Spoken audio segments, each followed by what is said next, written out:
ಯಾರನ್ನಾದರೂ ಪ್ರೀತಿಸುವುದು ಎಂದರೆ ನಿಮ್ಮನ್ನು ನಾಶಪಡಿಸಿಕೊಳ್ಳಬಾರದು. ನಿಮ್ಮ ಸ್ವಂತ ಮೌಲ್ಯವನ್ನು ಕಳೆದುಕೊಳ್ಳುವಷ್ಟು ಯಾರನ್ನಾದರೂ ಪ್ರೀತಿಸಬೇಡಿ. ಯಾರನ್ನಾದರೂ ಕಳೆದುಕೊಳ್ಳುವುದು ನೋವಿನಿಂದ ಕೂಡಿದೆ.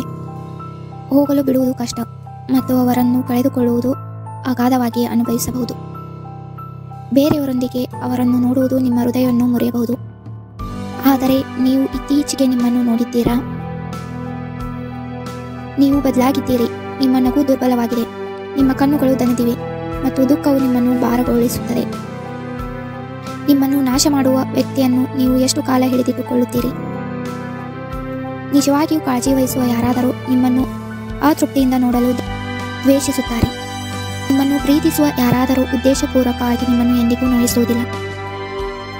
ನಿಮ್ಮೊಂದಿಗೆ ನಿಜವಾಗಿಯೂ ಪ್ರೀತಿಯಲ್ಲಿರುವ ಯಾರಾದರೂ ಯಾವಾಗಲೂ ನಿಷ್ಠರಾಗಿರುತ್ತಾರೆ. ನಿಮ್ಮ ಭಾವನೆಗಳನ್ನು ಅಗೌರವಿಸುವ ವ್ಯಕ್ತಿಯ ಮೇಲೆ ನಿಮ್ಮ ಪ್ರೀತಿಯನ್ನು ವ್ಯರ್ಥ ಮಾಡುವುದನ್ನು ನಿಲ್ಲಿಸಿ. ನೀವು ಯಾರನ್ನಾದರೂ ಪ್ರೀತಿಸುವುದು ಎಂದರೆ ಅವರು ಉಂಟು ಮಾಡುವ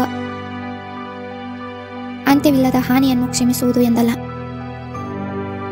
ಯಾರಾದರೂ ನಿಮ್ಮನ್ನು ನೋಯಿಸುತ್ತಿದ್ದರೆ ಅದು ಇನ್ನೂ ಉಳಿಯಲು ಯೋಗ್ಯವಾಗಿದೆಯೇ ಎಂದು ನಿಮ್ಮನ್ನು ಕೇಳಿಕೊಳ್ಳಿ.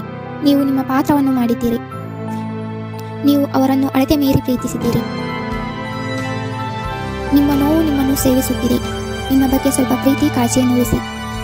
ದಿನದ ಕೊನೆಯಲ್ಲಿ ನೀವು ಯಾವಾಗಲೂ ನಿಮ್ಮನ್ನು ಹೊಂದಿರುತ್ತೀರಿ. ಇತರರು ಬಿಡಬಹುದು.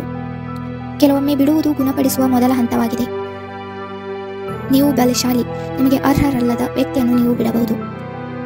ಸ್ನೇಹಿತರೆ, ಈ ಮಾಹಿತಿ ನಿಮಗೆ ಇಷ್ಟವಾದಲ್ಲಿ ಒಂದು ಲೈಕ್ ಮಾಡಿ, ನಮ್ಮ ಚಾನಲನ್ನು ಸಬ್ಸ್ಕ್ರೈಬ್ ಮಾಡಿ ಮತ್ತು ಶೇರ್ ಮಾಡೋದನ್ನು ಮರಿಬೇಡಿ. ಮುಂದಿನ ವಿಡಿಯೋದಲ್ಲಿ ಇನ್ನಷ್ಟು ಹೆಚ್ಚಿನ ಮಾಹಿತಿಯೊಂದಿಗೆ ಬರೋಣ.